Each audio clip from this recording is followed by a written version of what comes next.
Bonjour à tous, bienvenue dans votre journal de l'économie. À la une de l'actualité, le plan de Joe Biden pour les familles. Pour ses 100 jours au pouvoir, le président américain s'est exprimé devant le Congrès pour la première fois et il va mettre sur la table 1800 milliards de dollars sur 10 ans pour aider les familles.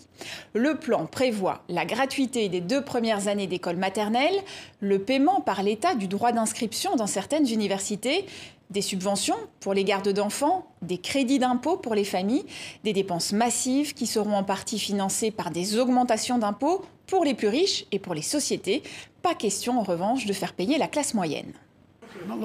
Écoutez, je ne suis pas là pour punir qui que ce soit, mais je n'ajouterai pas une charge fiscale supplémentaire à la classe moyenne de ce pays. Ils payent déjà assez. Je crois que ce que je propose est juste et raisonnable. Précisons que ce plan pour les familles américaines s'ajoute au plan d'urgence de 1900 milliards de dollars et à celui pour les infrastructures étalé sur 10 ans de 2000 milliards de dollars. Cela faisait 1 an que Vincent Bolloré et Bernard Arnault se disputaient le contrôle du groupe Lagardère qui traverse une mauvaise passe.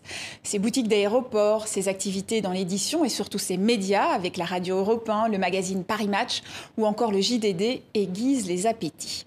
Arnaud Lagardère s'est résigné à rendre les armes. Il a accepté d'abandonner le statut controversé de société en commandite, un statut juridique rare qui empêchait tout actionnaire de prendre le pouvoir. Il perd donc le contrôle absolu du groupe hérité de son père, Jean-Luc Lagardère. Et en contrepartie, Arnaud Lagardère obtient la garantie d'un poste de PDG dans la future organisation pour les 6 prochaines années et il va recevoir une somme colossale en actions du groupe. L'héritier a été contraint d'accepter ce changement car il est très endetté. Une assemblée générale est prévue fin juin pour concrétiser la transformation en une société anonyme classique qui devient à la merci des prédateurs. Ces actionnaires pourront à tout moment céder leur participation aux plus offrants.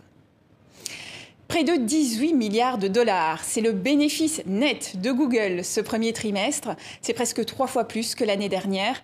La majorité des recettes du groupe provient de la publicité sur son moteur de recherche. Avec le redémarrage de l'économie, les commerçants et les annonceurs ont augmenté leurs dépenses de publicité. Et c'est la fin de ce journal de l'économie. Merci à vous pour votre fidélité et à demain pour le Focus Entreprise.